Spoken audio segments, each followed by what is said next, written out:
Welcome to Pushback. I'm Aaron Maté.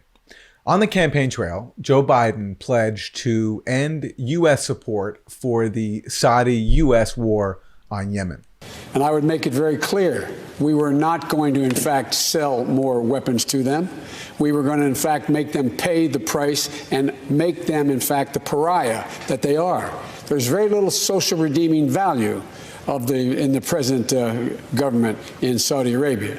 And I would also, as pointed out, I would end the subsidies that we have, end the sale of material to the Saudis, who they're going in and murdering children and they're murdering innocent people. And so they have to be held accountable. If Joe Biden follows through on his campaign pledge when he becomes president, he will be ending a war that he himself helped start. It was the Obama administration, where Joe Biden served as vice president, that greenlit the Saudi invasion of Yemen in 2015, which has now caused the world's worst humanitarian crisis. Well, joining me is Shireen Al-Adeimi, assistant professor of education at Michigan State University. Her latest piece for In These Times is called "Biden Must End the War He Helped Start." Shireen, welcome to Pushback. Thanks for having me on. What is the state of Yemen today? And talk about the road that Biden faces if he is to follow through on his pledge to end the war. The state is the worst humanitarian crisis on earth, and I think it's difficult to understand that given that it just keeps getting worse. 80% of the population is in need of humanitarian aid just to survive. And even in the middle of all of this, there have been several aid cuts to the people who now rely almost exclusively on aid. So it's as dire as it can be. People are starving. People are dying of diseases like cholera and COVID and diphtheria. People are not having enough to eat. And of course, they're still being bombed by the Saudi-led coalition, of which the United States is part. And they are being blockaded in their own country, so they are not able to access food, medicine, or travel as freely as most people in the world do. So it's heart-wrenching. It's really difficult to imagine the kinds of decisions people have to make over there. And it's an entire country that's been undergoing this humanitarian crisis for over 5.5 years. And you spoke to people in Yemen for your article for In These Times. What are their thoughts on Joe Biden and the prospect of him following through on his campaign pledge to end the war? Yeah, I spoke to 3 people, and I tried to get perspectives from people living in different parts of the country. So I spoke to Nahla, who lives in Aden. Aden, as you know, is under occupation by the Saudi-led coalition. So it's one of the few areas in the former North Yemen that is under Saudi UAE occupation. Supposedly it's to restore President Hadi to power, but we know that the motives have always been ulterior to the Saudis and Emiratis and the US. So she's very optimistic about a Biden victory, and she was in fact, eagerly anticipating his victory. She hopes that he would restore peace, not only in Yemen, but she seems to think that he would play a role in restoring peace in other countries that are undergoing war, poor countries, especially in the Middle East. The other 2 people I spoke to, they were less optimistic. So I spoke to a man, his name is Mohammed Bahjouj, and he lives in northern Yemen in a province that borders Saudi Arabia in Al-Jawf. And his area has seen some of the fiercest fighting and violence since the war began. He is also hopeful that the Biden administration would bring about an end to the war. Of course, he realizes that, Biden helped start this war. I asked him that explicitly. He recognizes that. But he also thinks that because the situation has deteriorated so much over the last 4 years, and because Trump has just had no red lines in Yemen, he's just allowed the Saudis and Emiratis to do whatever they wanted to do. Bahjouj believes that the policies will be in contrast to what he calls Trump's policy of hatred and racism. And he hopes that Biden would look favorably upon Yemen and end the tragedy that he helped cause. The third person I spoke to did not share these beliefs. This man's name is Ibrahim Abdul Karim, and notably his daughter was killed, his infant daughter was killed by the U.S. Saudi-led coalition back in 2015, back when this was Obama's war, not Trump's. She was asleep in her house with her family, and a bomb dropped on their house. It injured his wife and child, his son, and then it killed his daughter. And he said that he sees, quote, no difference between Biden and Trump, except that Trump happens to be outspoken and shares his views publicly on social media. And he adds that Biden is one of the architects of the war in Yemen during the time of Obama, the Democrat. And he says, therefore, I do not differentiate between Trump and Biden. So they all hope that the war would end, but they have various degrees of faith in the Biden-Harris administration in bringing about that change. As we are speaking, there are reports that the Trump administration, as a parting gift to Saudi Arabia, is going to designate the Houthis as a terror group. And this is significant because the Houthis, that's the party that the US and Saudi Arabia are fighting in Yemen. And they also control the areas where something like 70% of Yemenis currently live. So designating them to be a terror group will have major repercussions, including for the humanitarian aid organizations that work with the Houthis to supply aid. And this has led already to US staffers at the UN to pull out of these areas. What are your thoughts on this possibility that the Houthis could fall under this terror designation? I think this is the Trump administration's and Saudi's last resort. Since the beginning of this war, they have tried everything possible to try to bring it about, their domination of Yemen, specifically northern Yemen, where, like you said, about 70% of the population live, and where the Houthis remain still firmly in control. So when they, within the first 24 hours, the coalition took down the Yemeni Air Force. So they knew that they weren't dealing with an enemy who could fight back in that way. And then they began to target civilians in their homes, in their schools, in their funerals, and there are plenty of documented cases leading to a UN report to say that this was that they were systematically targeting civilians.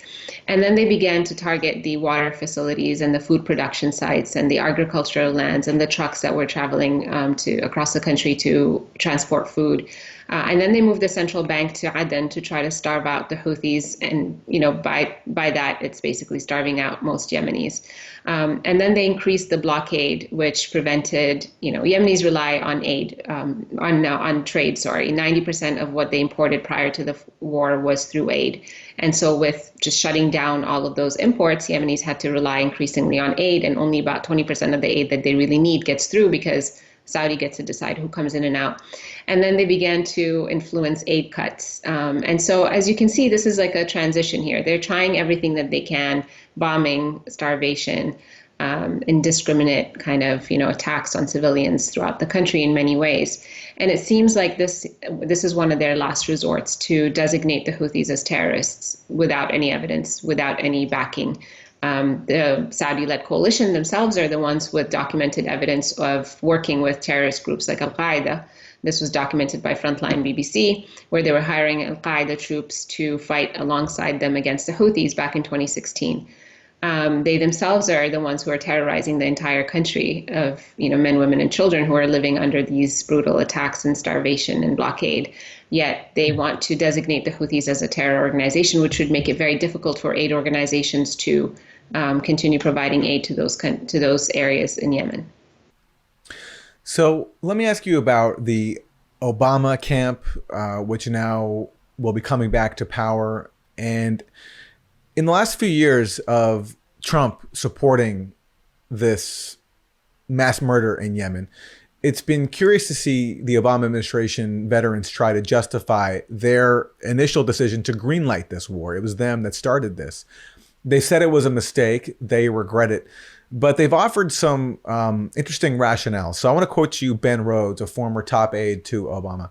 This is what he told The Nation magazine as to why Obama decided very quickly, without much debate, to greenlight the Saudi invasion of Yemen. Rhodes said this, quote, "Our basic theory was that by being somewhat engaged, we could deal with the inevitable Saudi intervention in Yemen while seeking to impose limits on what they did and try to broker something diplomatically."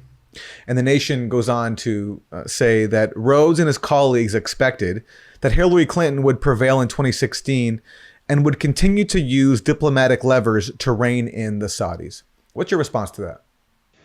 I think that's just them trying to justify war crimes. The reality is that this war was not announced from Saudi Arabia. It was announced by the Saudi foreign minister in English, not in Arabic, from Washington, D.C., not from Riyadh. Obama's administration on May 25th, May 26th, 2015, went to war in Yemen, providing logistical support, providing everything under the sun, including targeting assistance, choosing the targets, helping them drop the bombs, training their soldiers, and maintaining and repairing their vehicles and aircrafts, and of course selling them hundreds of billions of dollars in weapons. Not because they're trying to curtail something here, but they're trying to appease the Saudis because of the Iran deal that had just happened just before that.